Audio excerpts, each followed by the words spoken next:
Nee, maar wat ik wil zeggen, zij biedt. Ja, is wel bekend. Zij biedt dus hem nog chocolade te loop. Wat gaat 2 bieren nog maar? En zij biedt daaraan drinken en die hem pakken bieren. En die hem pakken bieren. En die hem pakken bieren. En die hem pakken bieren.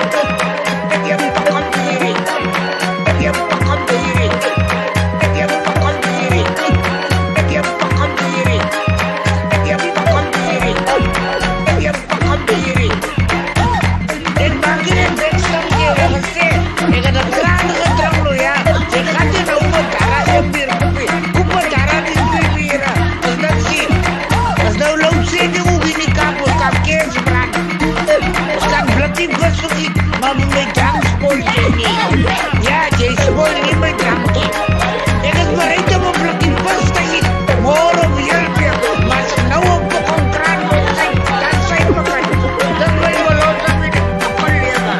En doe je met een pan, en zo herken je mij. Ja. One day, ja. One day, ja. One day, ja. One day, ja. One day, ja. One day, ja. One day, ja. One day, ja.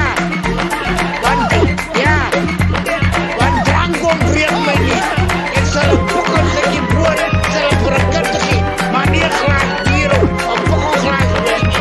Dat is mijn naam. Geef me mijn wijn. Ik wil niet vreemd eten. Geef me mijn drank. Geef me mijn drank. Want dat is alles wat ik vergeet van een pokkenzonde. Geef me mijn drank. Ja, geef me mijn drank. Mijn kakpraten, geef me mijn drank. Ja, geef me mijn drank.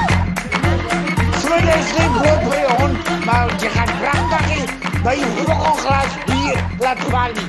Want drank ontbreekt mij niet.